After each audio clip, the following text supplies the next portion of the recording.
Nahmaduhu wa nasta'inuhu wa nastaghfiruh wa nu'minu bihi wa natawakkalu alayhi wa na'udzu billahi min syururi anfusina wa min sayyiati a'malina. Man yahdihillahu fala mudilla lahu wa man yudlilhu fala hadiyalah. Asyhadu an la ilaha illallah wahdahu la syarika lah wa asyhadu anna Muhammadan 'abduhu wa rasuluhu la nabiyya ba'da. Qala Allah ta'ala fil Qur'anil Karim, a'udzu billahi minasy syaithanir rajim. Bismillahirrahmanirrahim. Alladzi khalaqal mauta wal hayata liyabluwakum ayyukum ahsanu amala. Wa qala Nabi sallallahu alaihi wasallam fi hadis qudsi an Abi Darda radhiyallahu anhu yaqul sami'tu Abul Qasim sallallahu alaihi wasallam yaqul inna Allah qala ya Isa inni ba'itsu min ba'dika ummatan in asabahum ma yuhibbuna hamidullah wa in asabahum yakrahuna tasabu was-sabaru wala hilma wala ilma. Kaifa yakunu hadza lahum wala hilma wala ilma ya Rabb? Qala Allah ta'ala u'tihim min hilmi wa ilmi atau kama qala Rasulullah sallallahu alaihi wasallam. Baik hadirin sekalian, kita bersyukur kepada Allah karena Allah Ta'ala telah jadikan kita sebagai orang Islam.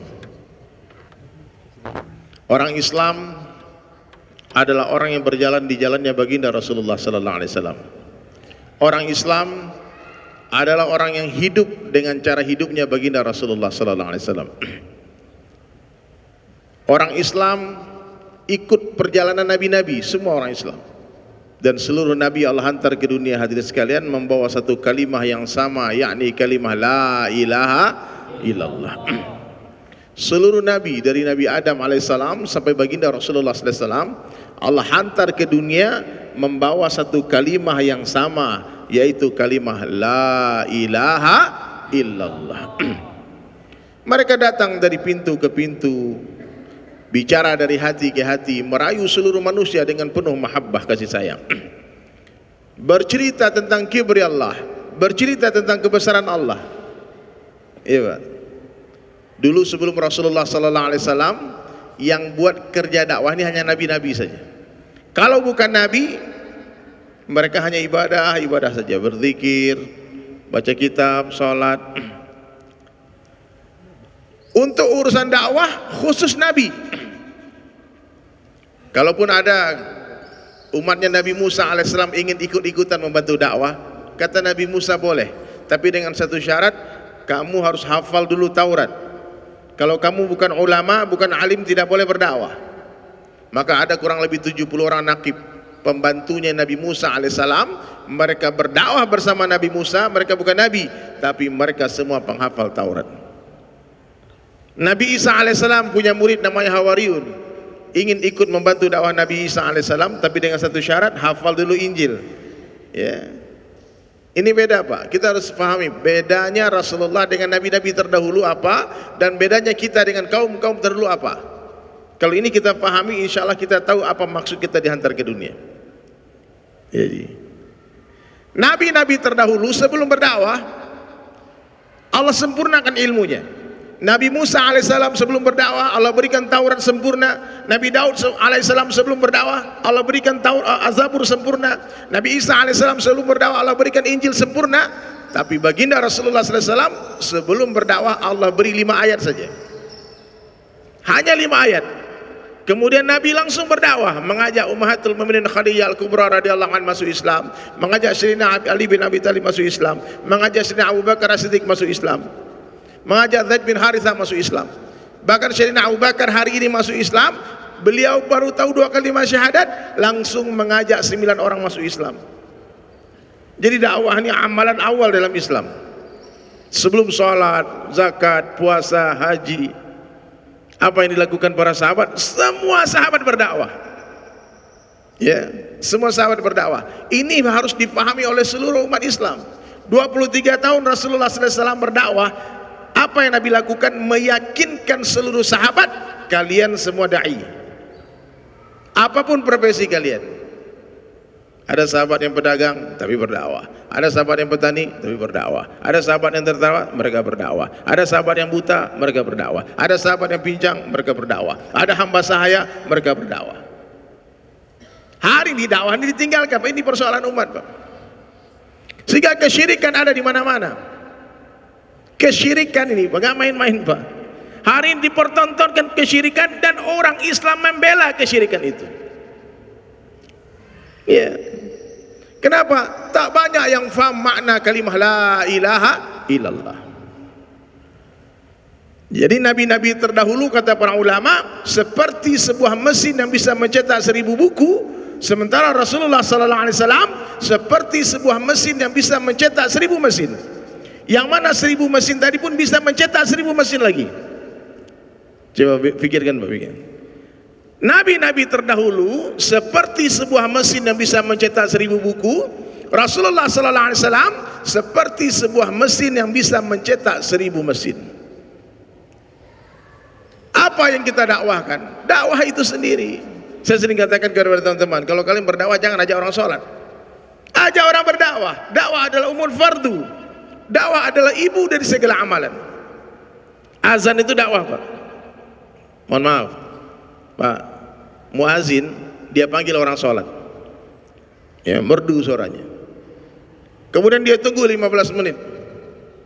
Ternyata tak ada orang yang datang ke masjid. Pertanyaannya, ini muazin sholat sendirian apa pulang, Pak? Oh, ini orang kampung gila semua nih, katanya nggak ada nih, kafir semua nih, aku pulang ah. Nggak mungkin itu. Pasti kalau orang dia azan, pasti dia sholat. Paham, Pak, ya? Orang sholat belum tentu berdakwah, tapi orang dakwah insya Allah dia sholat, ya. Orang baca Al-Quran belum tentu berdakwah, orang berselawat belum tentu berdakwah, orang berzikir belum tentu berdakwah, orang haji bolak-balik belum tentu berdakwah. Tapi orang yang berdakwah, Allah akan berikan dia kemampuan untuk sholat, berzakat, puasa, berzikir, salawat. Bahkan Allah tak akan matikan para dai sebelum dia menunaikan haji, insya Allah, amin. Jadi dakwah adalah ibu dari segala amalan. Dakwah adalah umul fardu. Dakwah ini bicara kebesaran Allah, bukan berfatwa hukum hakam. Ya, tidak semua yang kita dengar di majelis ilmu boleh disampaikan di majelis dakwah. Paham, Pak, ya? Tidak semua yang kita dengar di majelis ilmu boleh disampaikan di majelis dakwah. Dakwah ini perlu fatanah, perlu kecerdasan. Paham? Tidak semua yang kita punya orang perlukan. Berikan yang orang perlukan. Jangan mentang-mentang kita baru dengar nih, mohon maaf, Bapak baru dengar bab pernikahan, Ustadz membahas nih bab tentang menikah, ya. Kata ustadznya menikah itu begini hukumnya, kan? Kalau menikah dengan gadis 1 minggu bulan madunya, menikah dengan janda 3 hari. Itu ilmu benar, Pak. Tapi kalau sampai di rumah jangan panggil adik antum yang masih TK. Dek, sini. Tadi nih ustadz nih sahih hadis ini. Apa, Bang? Menikah itu sunnahku, menikah sunnati. Betul gak yang disampaikan, Pak? Betul, tapi timingnya keliru. Anak kecil gak perlu bab itu. Maka seorang da'i hadirin mulia, dia mesti banyak turun ke masyarakat supaya kita tahu hikmah dalam berdakwah. Nabi itu kadang-kadang senyum-senyum aja, Pak. Nabi kadang-kadang tegur, nasihati. Dan Nabi pernah hadirin mulia berteriak marah. Bahkan Nabi pernah mengasah pedang, menyerbu, Pak. Jadi kalau ada orang hari ini berkata dakwah Nabi itu dengan kelembutan, Bang, ente jangan keras-keras, sepertinya kalimat itu betul, tapi kalimat itu adalah penyesatan yang mutlak. Nabi dakwah bukan dengan kelembutan, Nabi berdakwah dengan hikmah. Nabi berdakwah dengan apa? Dengan hikmah. Kapan harus lembut, kapan harus tersenyum, kapan harus berteriak marah, ada waktu-waktunya, Pak. Iya, Nabi pernah, Pak, ada satu orang Badui masuk ke dalam Masjid Nabawi, kemudian dia kencing dalam masjid. Nabi cerdas, sahabat melihat langsung mencabut pedangnya mau mengejar Badui tadi. Kata Nabi sallallahu alaihi wasallam, biarkan dia selesai. Hebat Nabi. Kenapa biarkan selesai, Pak? Kan Nabi tahu betul kalau orang kencing dikejar. Gimana, Pak? Maka untuk mengecilkan zona najis, areal najis di dalam masjid, Nabi katakan biarkan dia selesai, nanti kalian bersihkan. Coba orang lagi buang air kecil, berdiri, Pak, dikejar, Pak, lari, mungkin satu saf itu kena kencingnya dia, Pak. Kita kadang-kadang kan main emosi aja, Pak. Kemudian hadirin mulia, Rasulullah samperin dia. Nah, dikatakan lain kali jangan kencing di sini, ini masjid.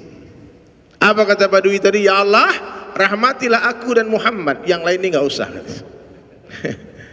Jadi kadang-kadang kita ketemu orang Pak, ilmunya lemah, imannya lemah. Kalau orang ilmunya lemah, imannya lemah, nggak boleh dimarahin Pak, nanti dia lari. Nggak boleh langsung keras-keras sama mereka. Ilmu nggak ada, iman nggak ada, iman lemah, ada tapi dikit.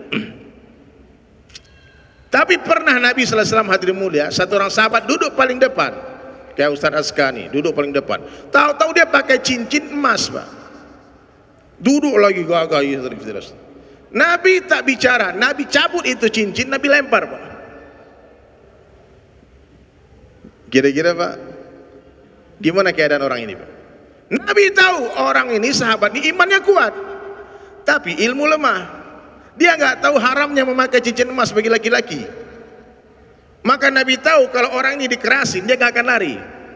Benar Pak, ketika Nabi pergi dari majelis, sahabat-sahabat lain datang pada kau cari lagi cincin tadi, ambil berikan ke istrimu. Apa kata sahabat tadi? Demi Allah, aku tidak akan mengambil sebuah benda yang telah dibuang oleh Nabi sallallahu alaihi wasallam.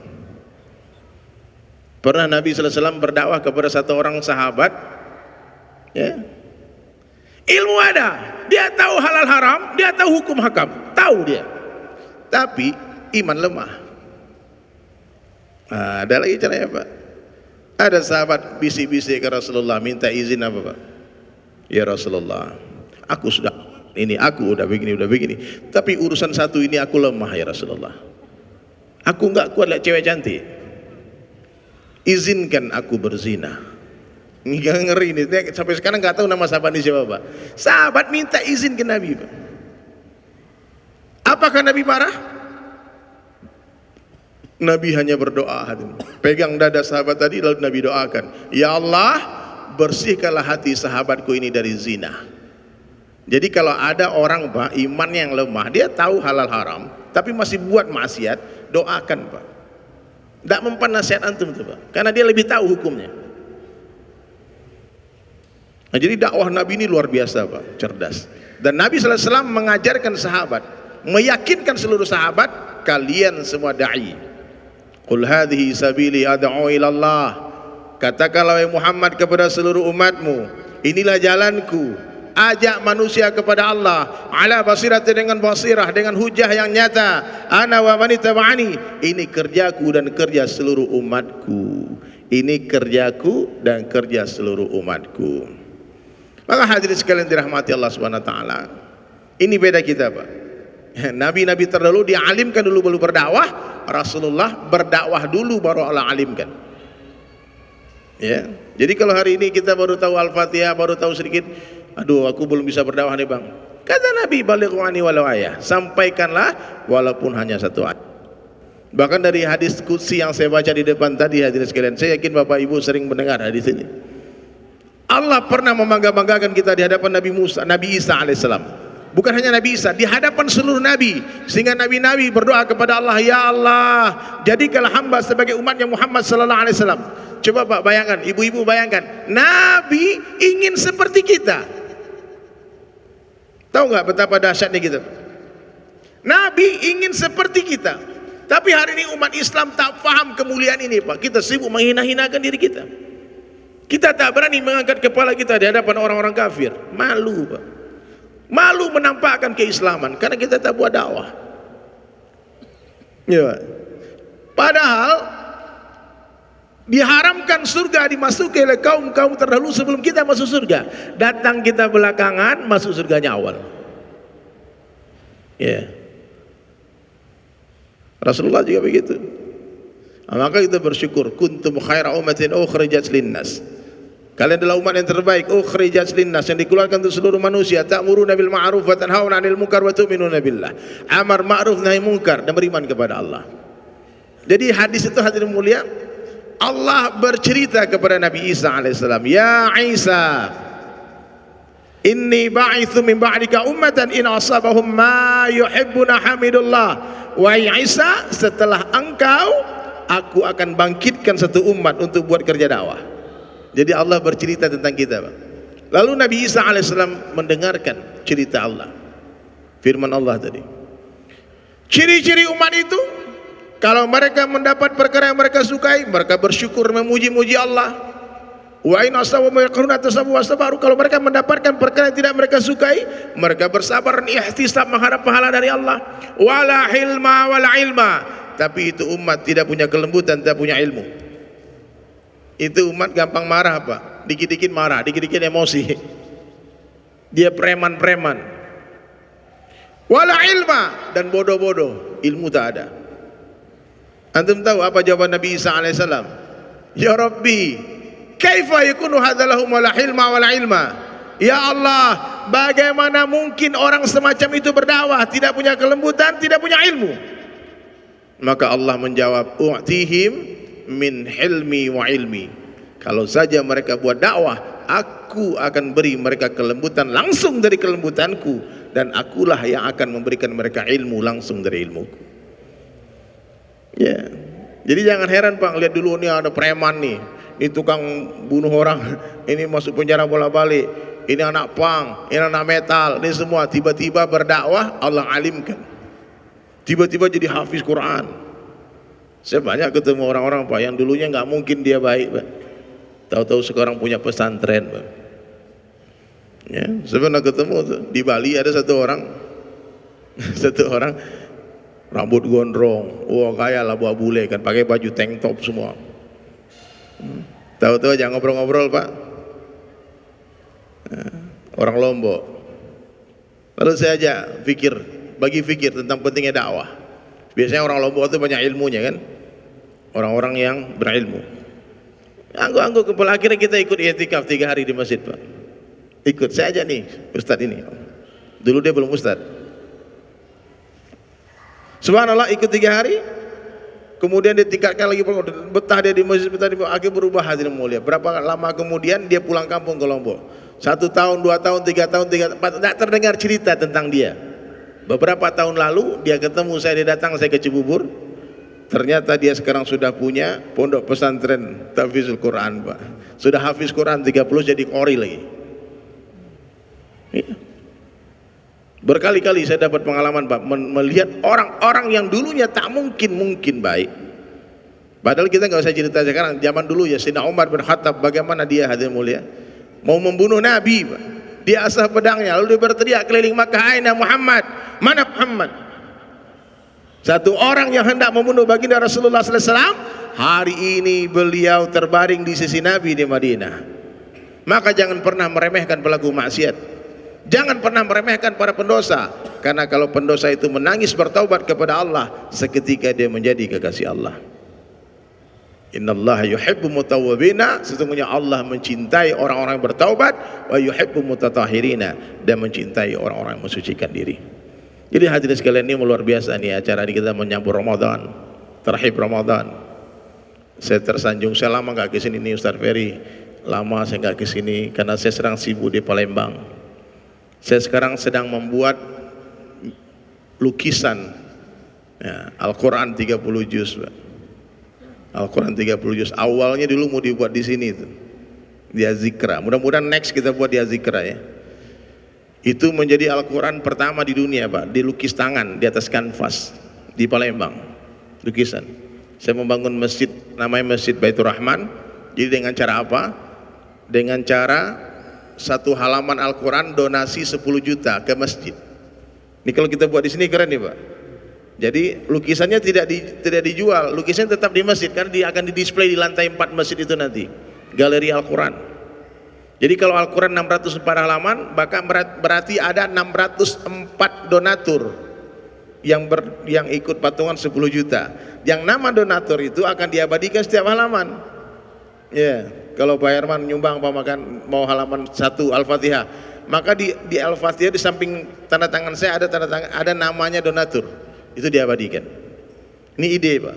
Nah, sekarang alhamdulillah sudah berjalan pembangunan masjid, dan donasi sudah terkumpul 420 halaman sampai hari ini.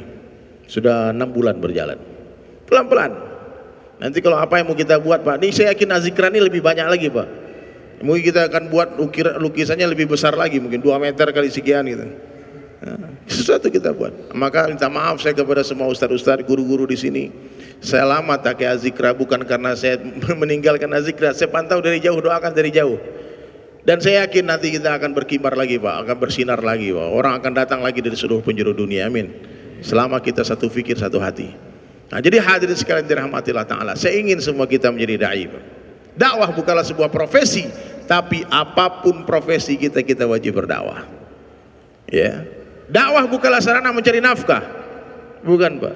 Saya kalau cari nafkah saya jualan madu, saya jualan kaos, saya jualan lukisan. Cari nafkah. Kalau dakwah bukan mencari nafkah. Ya, dakwah tuh ngabisin duit, bukan nyari duit. Dakwah tuh apa? Ngabisin duit. Ibunda Khadijah Al-Kubra radhiyallahu an, ummahatul mukminin, wanita terkaya di jazirah Arab. Asbab membantu dakwah Nabi Muhammad sallallahu alaihi wasallam, beliau meninggalkan dunia dalam keadaan baju bertambal-tambal, Pak. Pernah Nabi tidur di pangkuannya Ummahatul Mukminin Khadijah, menetes air mata di pipi Nabi, hadirin mulia. Lalu Nabi pun terbangun, dia usap air mata di Ummahatul Mukminin. Kenapa menangis wahai istriku? Apakah engkau menyesal bersuamikan aku? Habis hartamu sudah. Apa kata beliau? Bukan itu yang kutangisi. Aku menangis karena sudah tidak ada lagi hartaku yang harus kukorbankan untuk agama ini. Sekiranya aku meninggal lebih dulu ya Rasulullah, dan nanti ada sahabatmu, ada jamaah yang hendak pergi berdakwah, mereka hendak menyeberangi sungai, lalu tidak ada jembatan, gali kuburanku, ambil tulang-tulangku, jadikan tulang belulangku sebagai jembatan supaya jamaah itu bisa menyeberang. Jadi dakwah ini Pak bukan berarti dari kita miskin kemudian jadi kaya, bukan. Mesti dengan dakwah ini kita kaya raya, habis hartanya Pak. Itu Pak. Kalau menjadi orang kaya jangan dakwah Pak. Menjadi orang kaya jadi bisnismen, pedagang, pedagang. Tapi kalau kita hadir mau berdakwah, habis-habisan, korbankan. Apa yang bisa kita korbankan? Kenapa habis harta Ummahatul Mukminin Khadijah? Ada orang masuk Islam kasih tanah, masuk Islam kasih onta, masuk Islam kasih kambing, masuk Islam kasih duit. Berapa ribu orang masuk Islam? Semua dibagi. Rasulullah SAW itu pernah memberikan ratusan ekor unta dan kambing untuk satu orang. Pernah di satu lembah, satu wadi, Nabi sedang menghitung ghanimah yang datang. Tiba-tiba datang satu orang. Waktu itu dia masih orang Quraisy, belum masuk Islam.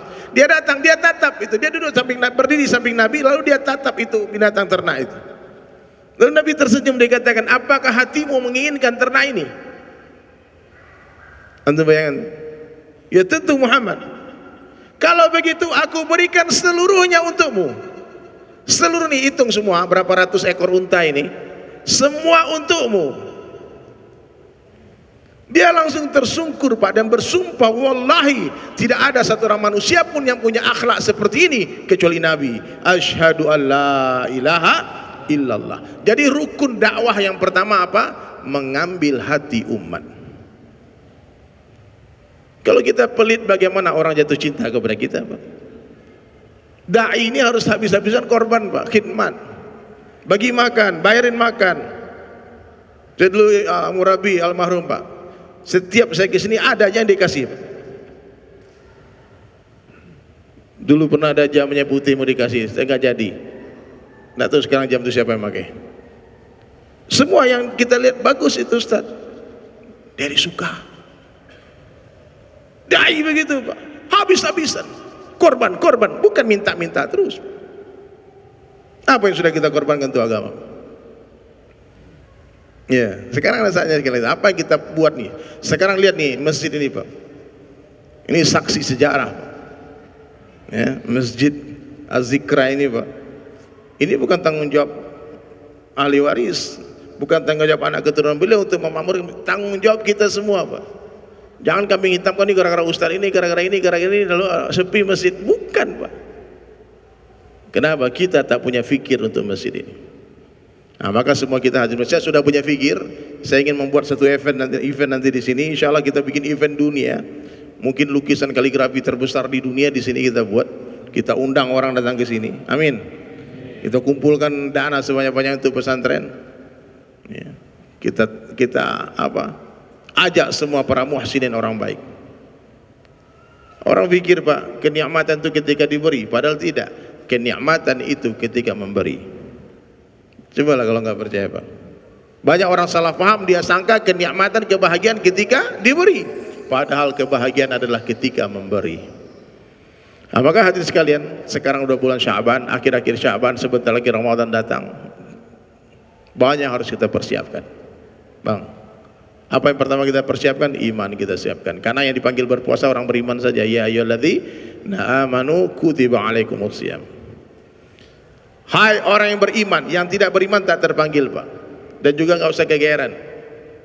Yang dipanggil hanya orang beriman saja. Siapa orang beriman? Alladzina yu'minuna bil ghaib. Orang beriman itu orang yang tidak menyekutukan Allah. Tidak ada di hari ini Pak, kesyirikan dipertontonkan Pak. Ngeri Pak. Ini keadaan sekarang krisis tauhid Pak. Orang tak tahu maksud la ilaha illallah. Umat Islam hari ini tak tahu apa maksud la ilaha illallah. Apa maksudnya Pak? Ada yang tahu? Artinya apa? La ilaha illallah. Apa artinya Pak? Tidak ada Tuhan selain Allah. Tidak ada yang disembah selain Allah. Itu artinya, maksudnya apa? Mengeluarkan seluruh makhluk dari hati dan memasukkan hanya kebesaran Allah Ta'ala saja. Ma fi qalbi ghairullah, itu maksud la ilaha illallah. Ya. Tidak boleh orang beriman mengatakan Allah yang memberi rezeki tapi bekerja, itu syirik namanya. Kalau ada orang mengatakan Allah yang menyembuhkan tapi berobat, itu syirik Pak. Orang-orang musyrikin bukan orang tidak percaya kepada Allah. Mereka percaya kepada Allah, namun dia sekutukan Allah. Bapak, memang si Allah Bang yang ngasih rezeki Bang, tapi kan kerja dulu kita. Ini yang ngomong ini Pak, orang tak mengenal Allah. Allah mampu memberi kita rezeki dengan bekerja atau tanpa bekerja. Allah mampu menyembuhkan dengan obat atau tanpa obat. La ilaha illallah. Kenapa kita berobat? Kenapa kita bekerja? Karena itu adalah sunnah Rasulullah sallallahu alaihi wasallam. La natrukal asbab, bukan meninggalkan asbab, walakin natruk al yaqin alal asbab, tapi meninggalkan keyakinan kepada asbab. Bukan meninggalkan perantara, tapi meninggalkan keyakinan kepada perantara. Boleh kita pakai perantara, tapi perantara yang telah disunnahkan Nabi sallallahu alaihi wasallam. Bukan membakar ini itu dan sebagai macam-macam. Remote langit di tangan kita, bukan begitu Pak. Itu syirik Pak. Paham Pak? Hari ini dibela Pak. Yang bela siapa? Orang Islam. Kalau orang agama lain buat itu suka-suka dia Pak. Lakum dinukum waliyadin. Tapi kita umat Islam, kalau mau pakai asbab, asbab doa, asbab sholat, asbab sedekah, asbab sunnah. Gimana ada tangan cara-caranya Pak? Jadi meninggalkan asbab haram, yakin kepada asbab syirik. Coba diulangi kelima ini semuanya Pak. Meninggalkan asbab haram, yakin kepada asbab syirik. Ini tipis Pak, seperti semut hitam di atas batu hitam, di tengah malam gelap gulita, kita tak tahu mana yang syirik, mana yang tidak. Hati-hati Pak. Yakin ini orang hebat nih, ini dengan perantara dia nih. Tunggu dulu Pak. Rasulullah SAW ajarkan kita asbab-asbab untuk mendatangkan manfaat. Wasta'inu bisabri wassalat. Carilah pertolongan Allah dengan sabar dan salat. Coba sekarang Pak, salat kita berapa banyak kita salat satu hari Pak? Saya pernah tahu Pak, satu orang ulama Pak, satu orang guru kita. Itu Pak, kalau lagi safar perjalanan jauh, mau kita jalan dari sini ke Jogja, ke Cirebon, kemana jajan? Itu beliau kalau bicara pasti bicara kebesaran Allah. Kalau tidak bicara kebesaran Allah, dia diam, dia sholat. Di mobil Pak sholat. Pernah saya itu Pak dengar cerita dari teman, beliau itu sholat Pak dari Jakarta sampai Cirebon sholat. Kadang-kadang teman bicara, dia sholat aja. Minta pertolongan dengan sabar dan sholat. Dan tidak ada karomah umat Rasulullah SAW yang menandingi lebih besar daripada karomah salat 5 waktu berjamaah di masjid. Kalau hari ini ada orang mengatakan itu wali Allah tapi nggak sholat subuh di masjid Pak, itu wali Allah tipu-tipu Pak. Fix tipu-tipu. Mana mungkin wali Allah nggak sholat subuh di masjid? Nabi katakan Pak, 2 waktu sholat berat bagi orang munafik, subuh dan isya. Nggak bisa Pak, fix 5 waktu itu nggak boleh toleransi Pak. Nggak ada cerita. Rasulullah SAW di hari terakhir beliau tak mampu berjalan, dipapah oleh sahabat, 2 orang sahabat, tak mampu melangkahkan kaki, meninggalkan bekas seperti rel kereta api di padang pasir. Nabi dipapah Pak, diseret kaki Nabi, didudukkan dalam saf sholat. Nabi tak pernah meninggalkan sholat berjamaah sekalipun sampai wafat Nabi. Bahkan ketika perang ada sholat berjamaah namanya sholat khauf. Sahabat Nabi buta, Abdullah bin Maktum minta izin sholat di rumah. Minta izin sholat di rumah Pak. Awalnya Rasulullah kasihan, nggak apa-apa Abdullah. Datang Jibril menegur ya Rasulullah, tanya Abdullah apakah dia mendengar azan atau tidak. Dengar ya Rasulullah, wajib bagimu sholat 5 waktu di masjid. Abdullah buta Pak, ini kita nggak buta Pak, kok sholat di rumah Pak? Nggak boleh kita sholat sendiri-sendiri Pak, berjamaah, kecuali uzur itu apa Pak? Nggak mampu, antum lagi macet di jalan tol, jangan nekat, wah ini sholat jamaah nih, kita itu tinggal mobil di sana parkir lari ke masjid itu. Nggak begitu Pak. Islam itu mudah, adinu yusrun, agama itu mudah. Iya, jadi semua jamaah zikir apa? Ciri-cirinya apa? 5 waktu di masjid. Azan ini dikumandangkan, hadirin kata guru saya, azan ini dikumandangkan untuk memanggil para pencinta dunia. Yang sudah waktu sholat masih di pasar, yang sudah waktu sholat masuk dia masih di sawah, masih di jalan, maka diteriakin pakai speaker. Karena orang yang betul-betul iman dan rindu kepada Allah, sebelum azan dikumandangkan dia sudah duduk di masjid menunggu azan itu dikumandangkan. Ya Pak. Maka zaman Nabi nggak ada speaker dulu. Sekarang speaker kebanyakan, kekerasan, akhirnya jadi komplain ya. Sampai bikin peraturan Menteri Agama kan, surah azan diatur. Orang tanya sama saya, gimana Bang, setuju nggak Bang? Setuju aja. Ya, Pak. Bahkan tidak pakai speaker pun saya setuju Pak. Karena saya di Bali tinggal Pak, saya belasan tahun di Bali, dan di Bali sampai detik ini kita tak dengar azan. Tidak boleh, kita minoritas, nggak boleh macam-macam sana Pak. Harus ikut. Ya, tapi meskipun tak terdengar azan berkumandang di Bali, kalau memang sudah ada niat ke masjid, insya Allah antum tak akan tertinggal takbiratul ula. Siapa yang sholat berjamaah di masjid selama 40 hari tanpa tertinggal takbiratul ula bersama imam, maknanya imam takbir kita berdiri di belakang, tak masbuk 1 waktu pun, bara'atu minan nar wa bara'atu minan nifaq, dijauhkan dari api neraka jahanam, dijauhkan dari sifat munafik. Tidak usahlah antum ngomong Islam tinggi-tinggi kalau sholatnya masih di rumah Pak. Ngomong Islam, syariat Islam ini di khilafah macam-macam. Sholat subuh di mana? Itu dulu Bang, itu subuh gak berat dikit Bang. Bagaimana kamu mau memimpin dunia? Memimpin matamu kau tak mampu. Ra'atin fajri khairan minad dunya wa ma fiha. 2 rakaat salat sunah sebelum subuh lebih baik daripada dunia beserta isinya. Ya, siapa yang salat subuh berjamaah di masjid, dia dalam penjagaan Allah. 1 langkah mengangkat 1 derajat, 1 langkah menggugurkan 1 dosa. Nah, main-main Pak, kemarin bulan Rajab satu dunia merayakan Isra Miraj. Apa maknanya Pak? Saking pentingnya itu sholat, satu-satunya syariat yang Allah undang Nabi langsung. Ya, berjalan di malam hari minal masjidil haram ilal masjidil aqsa, naik ke langit ke-7, berjumpa Allah di Sidratul Muntaha. Untuk apa? Menjemput perintah sholat. Jangan main-main dengan sholat Pak. Sholat itu seperti kepala pada badan. As-sholatu imaduddin. Sholat itu tiang agama. Siapa yang mendirikan sholat, dia dirikan agama. Siapa yang tinggalkan sholat, dia meruntuh agama. Sebetulnya siapa musuh kita Pak?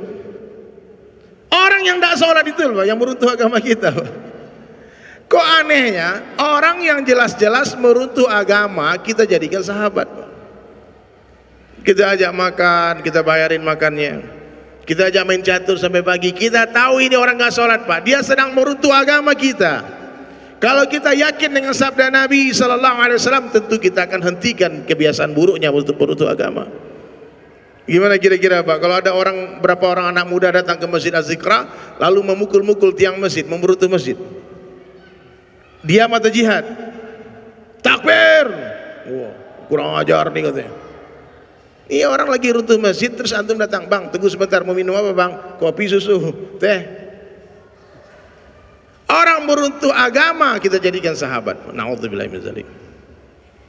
Nah, maka mulai hari ini hadirin sekalian, perbaiki sholat. Orang yang memperbaiki sholatnya, dia sedang memperbaiki kehidupannya. Laki-laki berjamaah di masjid 5 waktu, wanita harus di awal waktu. Kenapa? Karena wanita ini punya tamu bulanan yang datang tiba-tiba. Jangan menunda-nunda sholat. Nah, jadi hadirin sekalian, ini sebelum Ramadan, perbaiki sholat kita, perbanyak sholat-sholat sunnah. Ya. Kemudian hadirin sekalian, yang paling penting lagi apa? Cintai para ulama. Ilmu seperti air, hanya mengalir ke tempat yang lebih rendah saja. Orang tinggi hati tak bertambah ilmunya. Orang kalau sombong bangga nambah ilmunya. Dia pikir dia hebat. Orang sombong tuh Pak, dia pikir dia tinggi. Dia seperti orang di atas gunung. Dia pikir dia tinggi. Nah, tapi orang yang melihat dia itu kecil Pak. Dan tidak ada satupun orang yang sombong yang Allah muliakan, semua Allah hinakan. Coba perhatikan Pak, orang-orang sombong kemarin di sosial media, saya perhatikan dalam 1 tahun 2 tahun ada beberapa orang sombong Pak, murah banget, pamer-pamer semua, oh tuh pamer sombong. Saya hitung, coba lihat sebentar lagi Allah hancurkan, benar. Apa yang mau disombongkan Pak? Apa? Kita punya apa Pak? Nothing. Kita tidak punya apa-apa, semua punya Allah. Ya, semua punya Allah. Kita hanya punya dosa, kelemahan, kesalahan. Nah, maka mulai hari ini hati mulai tawadukkan hati kita. Tawadukkan hati. Ini bukan berarti dengan meninggalkan amar ma'ruf nahi munkar Pak ya. Oh, itu kebatilan orang, oh saya lebih buruk. Jangan biar. Dia bukan. Sampaikan yang benar itu benar meskipun pahit, untuk kita pahit. Kadang-kadang menyampaikan kebenaran ini Pak, tantangannya ngeri Pak. Saya hanya menyampaikan kebenaran masalah la ilaha illallah tauhid Pak. Saya dibully di bazar Pak, dibaci maki Pak. Rasulullah kadang-kadang menyampaikan la ilaha illallah Pak, mau dibunuh Pak, diludahin. Ya. Tapi kemarin saya ketemu guru saya di Padang, dia cuma bilang gini, Der, kalau kau masih takut mati, kamu masih takut masuk penjara, berhenti kau jadi dai. Itu aja nasihatnya. Berhenti kamu jadi dai. Sekarang semua kita ketakutan. Ketakutan, apa yang ditakutkan? Padahal kematian dalam genggaman Allah, betul nggak? Satu dunia membunuh kita tak akan mampu tanpa izin Allah. La ilaha illallah. Apa saja yang Allah kehendaki terjadi pasti akan terjadi. Apa saja yang Allah kehendaki tidak terjadi, tidak akan terjadi. Suka-suka Allah saja. Allah naikkan, Allah turunkan. Allah muliakan, Allah hinakan. Allah naikkan raja-raja, Allah turunkan raja-raja. Allah kuasa memuliakan orang biasa tanpa jadikan dia raja. Allah berkuasa menghinakan raja-raja tanpa mengambil kerajaannya. Allah berkuasa membahagiakan orang miskin tanpa memberi dia harta. Allah pun berkuasa menyusahkan orang kaya tanpa mengambil hartanya. Siapa saja yang tidak beriman kepada Allah, tidak beramal soleh, pasti hidupnya susah. Pasti hidupnya susah, sekaya apapun dia, setinggi apapun jabatannya, seterkenal apapun dia, sebanyak apapun followersnya. Kalau dia tidak beriman dan beramal soleh, pasti Allah berikan kehidupan yang sempit. Tapi siapa yang beriman dan beramal soleh, baik dia laki-laki ataupun wanita, pasti Allah akan berikan hayatun thayyibah, diberikan kehidupan yang baik, diberikan kehidupan yang lapang meskipun rumahnya sempit. Kita lihat kehidupan orang-orang beriman itu menakjubkan, unbelievable. Di sini senang, di sana senang, di mana-mana hatiku senang. Buat apa susah? Susah itu tak ada gunanya. Itulah orang beriman.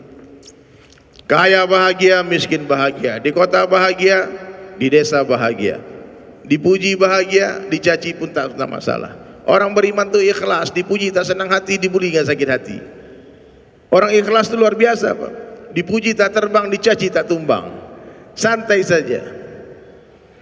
Apa artinya satu dunia menyanjung kita, memuja-muji kita, tapi Allah katakan kita terhina?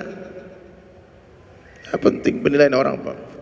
Ingat, Pak, ibu-ibu dengar baik-baik, kita bukan siapa-siapa bagi orang yang tidak mengenal kita. Betul nggak? Kita adalah orang baik bagi orang yang mencintai kita, dan kita adalah orang jahat bagi orang yang membenci kita. Jadi penilaian orang itu bisa berubah-ubah, Pak. Maka orang yang mengharap penilaian manusia capek hidupnya. Tangan kita cuma dua, mulut orang miliaran banyaknya. Tak mungkin kita menutup mulut semua orang. Tutup saja telinga dan teruslah berjalan sampai berjumpa dengan Allah. Jadi hadirin sekalian, hari ini sekarang tasihun yang luruskan niat, Pak. Sebelum kita mulai program kita, Bapak Ibu, luruskan niat dulu. Datang ke sini karena Allah, ya. Datang ke sini bukan mau ketemu ustadz, bukan mau ketemu ini, bukan ketemu teman, bukan. Datang ke Masjid Az-Zikra karena Allah. Kita bertemu karena Allah, kita berpisah karena Allah. Luruskan niat. Setiap saat periksa niat kita. Sebelum beramal, sedang beramal, setelah beramal, banyak-banyaklah istighfar. Itu yang diajarkan Nabi, Pak. Tasihun niyah. Ya, kita dulu di sini itikaf, semua niat itikaf nanti. Nanti kita akan qiyamul lail. Nanti ada doa dari kiai dari Padang nih, Kiai Ronald Haris, pemilik pondok pesantren Tahfidzul Quran Padang. Lembut orangnya, nanti datang, nanti beliau udah datang ke sini. Ya, itikaf semua. Dan pada subuh besok kita ngajian. Ini baru bayan hidayah, Pak. Ini baru arahan-arahan dalam masa kerja ini. Nanti pada Isya ada Ustaz Syukur, ada Ustaz Felix Shaw. Dan habis itu mestinya ada ngopi lagi. Ada ngopi lagi, Pak. Saya bilang ngopi ini, tapi kira ada tempat ngamen-ngamen di luar, ada gitar-gitaran. Saya bilang nggak ngobrol-ngobrol. Saya bilang besok subuh aja lagi kita. Yang penting nanti habis ini duduk dengar tawajuh baik-baik. Ya, siapa yang hijrah karena Allah, dia akan dapatkan Allah. Siapa yang hijrah karena dunia, dia akan dapatkan dunia. Siapa yang hijrah karena wanita yang akan dia nikahi, dia akan dapatkan wanita yang akan dia nikahi. Innamal a'malu binniyat. Amal itu tergantung niatnya. Kita sudah datang ke sini niat karena Allah, Pak. Handphone semua, Pak, dialihkan dulu, Pak. Jangan sampai duduk dalam majelis ilmu tapi fikir masih di rumah. Tawajuh, Pak. Saya sering, Pak, setiap bulan tuh khuruj fisabilillah 3 hari. Setiap tahun kadang 40 hari, kadang 4 bulan. Itu saya nggak bawa handphone, Pak. Nggak bawa handphone. Memang luar biasa nikmat tenangnya hidup tanpa sosial media. Sekali-sekali perlu kita menghilang, Pak. Sekali-sekali perlu kita beristirahat daripada kesibukan dan kebisingan dunia ini. Ya, maka tawajuhkan hati, niatkan i'tikaf. Ya. Nawaitul i'tikaf fi hadzal masjid lillahi ta'ala. Kita niat i'tikaf nanti malam mengharapkan ridha Allah Subhanahu wa taala. Siap semua insyaallah? Nah, jadi hadirin sekalian dirahmati Allah Subhanahu wa taala. Tentu nanti banyak lagi yang akan disampaikan. Jam berapa Isya? Sudah lewat ya. Saya akan simpulkan ya. Yang pertama apa? Untuk menyambut Ramadan, perbaiki iman kita. Yang kedua, perbaiki amal kita. Hidupkan sunnah Nabi sallallahu alaihi wasallam semampunya, bukan semaunya. Sunnah Nabi ini banyak, Pak. Ingat nih, orang Az-Zikra ini sudah diwasiatkan imamah sama abang murabbi kita, almarhum. Ya. Kiai Haji Muhammad Arifin Ilham, beliau meninggal dengan sunnah, dengan imamah, dengan jenggotnya. Kita ikuti itu, Pak. Amalkan semampunya, bukan semaunya. Jadi ada ciri khas kita. Ada ciri khas kita. Nah, kemudian salat kita perbaiki kekhusyukannya. Kemudian ilmu ditambah, ya, ta'lim. Ya. Kemudian zikir diperbanyak. Ya. Kita dikenal Az-Zikrani dengan zikir kita. Perbanyak tasbihat, perbanyak istighfar, perbanyak salawat. Kemudian hati kita tawadukkan. Katakan setiap hari, sebaik-baik saya lebih baik orang lain, seburuk-buruk orang lain lebih buruk saya. Coba diikuti, Pak. Sebaik-baik saya lebih baik orang lain, seburuk-buruk orang lain lebih buruk saya. Ajib kan? Coba ulangi.